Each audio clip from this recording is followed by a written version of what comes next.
नमस्कार. Funny Pravin YouTube चॅनलवरती आपलं स्वागत आहे. मुंबई आणि नवी मुंबईमध्ये जे सिडको, म्हाडा ज्या लॉटरी निघतात, जे नवी मुंबईमध्ये सिडको आणि मुंबईमध्ये म्हाडाची लॉटरी निघत असते.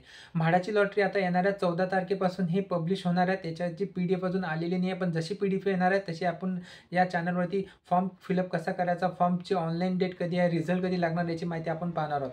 चॅनलवर तुम्ही पहिल्यांदा असाल चॅनलला सबस्क्राईब करा, व्हिडिओला लाईक करा, म्हणजे असेच जे म्हाडा लॉटरीचे, सिडको लॉटरीचे लेटेस्ट नोटिफिकेशन आहे तुमच्यापर्यंत पोहोचत जाणार. बघा साईडला लावलेली बातम्या, जुलैमध्ये 4000 घरांची लॉटरी, ठाणे आणि कल्याणमध्ये सर्वाधिक घरं असणार आहेत. या घरांच्या लॉटरीमध्ये जी घरांची जे सांगण्यात आलेले आहे, जवळपास 4000 घरं उपलब्ध असणार आहे. या घरांच्या लॉटरीमध्ये जे त्यांचं शेड्यूल सांगण्यात आलेलं आहे की या जी फॉर्मची सुरुवात कधी होणार आहे, बघा साईडला लावलेली आहे. 14 जुलै 2025 म्हणजे येणाऱ्या 14 तारखेपासून दुपारी 1 वाजता ऑनलाईन अर्जाला सुरुवात होणार आहे. ऑनलाईन अर्ज करण्याची तारीख 13 ऑगस्ट असणार आहे, रातच्या 12 वाजेपर्यंत. अनामत रक्कम तुम्हाला 14 ऑगस्टला भरायची आहे.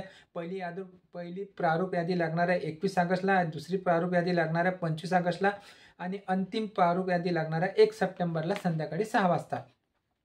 ज्यांना ॲप्लिकेशन करायचं आहे ते ॲप्लिकेशन करण्यासाठी जे डॉक्युमेंट असतात ते डॉक्युमेंट तुम्हाला जे आतापर्यंत तुम्ही काढलेले नसेल ते तुम्ही डॉक्युमेंट काढून रेडी ठेवा, जेणेकरून तुम्हाला फॉर्म भरताना फॉर्मचे मुदतीच्या आतमध्ये कोणत्याही प्रकारची अडचण निर्माण होता कामा नये.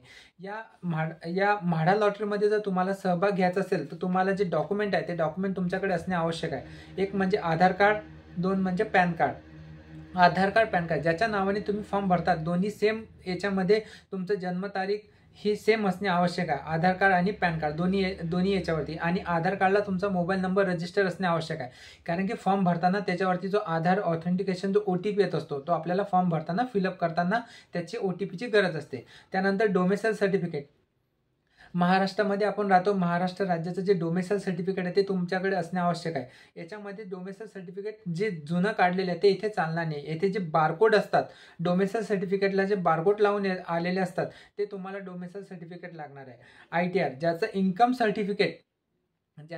सर्टिफिकेट आहे, ज्यांनी इन्कम टॅक्स रिटर्न भरलेला आहे, जो ITR असतो तो ITR सुद्धा तुम्हाला चालेल. ज्यांचं जे ITR भरत नाही त्यांनी जे तहसीलदार यांच्याकडून जे इन्कम सर्टिफिकेट जे असतात तहसीलदार देत असतात त्यांच्याकडून बनवून घेणे आवश्यक आहे.